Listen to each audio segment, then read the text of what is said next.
welcome to my YouTube channel. This is my first video in quite a while. I know I used to make videos on YouTube quite a bit, but was very random with it. So I'm hoping if I can just start releasing videos about crochet, as you can see by the title, and then a little bit of other things here and there like travel and daily vlogs. But I thought I would start with this video, how I began with crochet.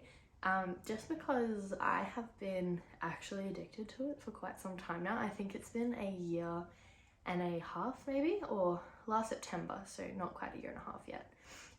But normally with hobbies I'm very sporadic with doing them and with starting them and quitting them, but this has been one that has actually stuck really well, which I'm very excited about because I've obviously been doing it for that long and I still have a really long list of projects that I want to complete. And like, people ask me quite a bit like, are you going to sell this stuff? And honestly, like, I've sold a few things, but I'm still working through the list of stuff that I want to make for myself and gifts for other people that, yeah, like that the options of what you can do with it are quite endless. And so I have been enjoying the process and just having something to do with my hands while I watch TV. I am a notorious like skin picker, bit TMI, but whatever. And I've found that having something to do with my hands while I watch TV or while I listen to an audiobook has been so helpful for me. Like, I don't know whether it has like been the one thing that's really cleared up like my scalp and my skin, but it has helped. So if that's something that you have, who knows, it could help you. So today I'm just going to talk about the couple of things that got me started and some helpful tips that I think I would have enjoyed knowing at the very start. So first of all, what do you need to crochet? Alright, all you need is scissors, obviously. Don't try ripping yarn with your hands, it does hurt. I've done it, nearly cut my hand. Some hooks. So I bought a mix pack from Spotlight. They were, I don't know what they went up to. They might have gone up to like 10, starting quite small. I haven't used any of the small ones. The smallest I use, and I use pretty much exclusively, is the 3.5mm hook. And I love it. You can see it's a little bit grotty because I actually just use this needle. When I first started, I bought the mix pack and then I bought a 5mm hook as well, which was a bit nicer. I'm not sure why I picked 5mm. It must have had something to do with a tutorial I wanted to follow. So I've got a nicer 5mm hook that is same handle, but it feels a little bit more sturdy, like this one. If I crochet for too long, it will start coming out the rubber handle off the metal part. So I have to like jab it back in. So at some point I will be getting a nicer 3.5 needle, hook, because I do use it all the time. And it's quite annoying when it falls apart and looks this grotty.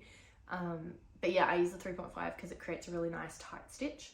And it just looks better in my opinion. Like, I don't super love loose stitches if they're, it just depends. Like, if it's supposed to be loose, go massive with a big hook. It obviously takes a little bit longer to work up because your stitches are tinier with a tiny hook, but it just looks a little bit tighter and prettier. Yeah, so that is my hook recommendation. Buy a mix pack, scissors, and also have a darning needle because you will really enjoy that. It's not a regular sewing needle, it's got a nice big eye to thread stuff through, and it's not as pointy on the end, so you can just weave through threads. There's also another one that is pretty much like this shape but smaller, and you can use that to thread your ends through. I don't really do that because I don't have one, so I'm sure it's helpful. With sewing, weaving in ends, if you are working them in as you go is a massive tip, because the first project I did, I didn't really know to do that. So in the end, I had so much weaving to do when I could have been working them into my work the whole time. And then your product is finished sooner in the long run because you don't finish it and then have to weave like a million different ends in. It's also just a little bit more secure. So if you individually make sure that as you go, everything's nice and strong and sturdy, well attached, then it will be a lot better in the long run. Let me get my yarn. Okay, now what yarn should you use? It really is up to personal preference. So if you aren't aware, there's multiple fibers that go into making these yarns to use, and there's multiple processes. So if you go to Spotlight, you'll see there's a lot of acrylic yarn and it's quite cheap. That is made of plastic, and I personally don't use that almost at all. That's just because like in my clothes, I don't want to be wearing polyester. I don't like the feel of it. I don't do polyester. But if you are learning and you're pretty sure you're not gonna wear it, or you don't mind it being polyester, go for it with it being a little bit cheaper.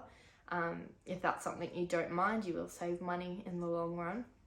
Also, I love the feeling of cotton yarn. So when I started, I started with wool, and the first project I did was a granny square vest. So I just started with a bunch of balls from Spotlight in a bunch of colors, and then followed my first tutorial, which was a granny square tutorial. And that was really good. Like, I enjoyed the process. The first granny square I made took literally like 2 hours, and it was this big.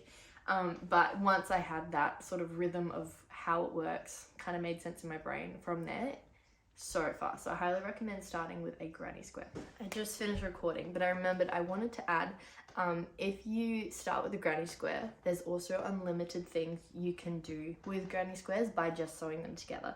So I'll pop here or here somewhere some of the things you can make, some inspo, because even now, like, granny squares are something I really enjoy making, and you can make so much. Like, I really want to make some cardigan that's here, one of the cardigans that's got the little tie across the front, because they're so cute and really simple in construction. And once you've got the sewing together is a little bit annoying, but once you've got that down, then it's just a real simple, easy and enjoyable way to create really nice projects. Back to yarns. I only recently started buying yarns not from Spotlight.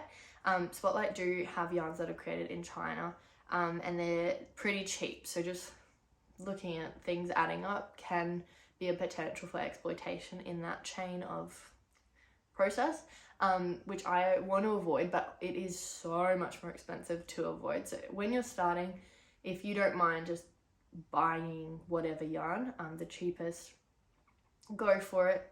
But as I'm creating things that I want to last a long time, and I also like want to make sure that I'm ensuring that even though I'm making it, it also is not affecting the people in the chain of production negatively. So this is a yarn I've gotten from Morris & Sons, I think, in Sydney. I went to a yarn shop for not the first time, not just with my mum. And I bought this linen and cotton blend. So there's a bunch of different blends you can get. This color is just gorgeous. I'm not sure what I'm going to make with it yet, but I'm very excited to use it. But one yarn that is pretty good is the Flinders Four Seasons from Spotlight. It tends to peel a little bit if you use it, like you're using the whatever you've made too much. But in general, it's a great starting yarn, and Spotlight often have sales. So follow or join their VIP club thing, and you get a lot of sales, which is nice. So I tend to only buy that yarn when it is on sale. And yeah, like choose what works for you. If you don't mind acrylic, start with that. But I also found, because I knew I didn't want to work with acrylic, as in for clothing, the fact that I chose wool meant that I could wear the first piece of crochet that I made, which was Sky. So my first project was this vest, which I'm very proud of. I actually haven't worn it because, I don't know, it's not even really my style, but I learned so much making it. So because you make the granny squares, you learn how to do pretty much all the things you'll need to know to make anything, because crochet is just the same thing over and over again, but different ways of like layering those stitches together. I didn't know how to do an invisible join for the granny squares, so you can see the inside has got this little extra bump, which isn't the most ugly, like it looks pretty good, but I do prefer now the invisible seam. It just means it's a little less chunky, because crochet can be built up quite a lot. It just sits a bit flatter. And then what else did I learn with this? Oh, I did ribbing. So I also, on my first project, did this little ribbing down the bottom, you can see, which is pretty great. I'm very proud of that. Can't believe that is what I did first.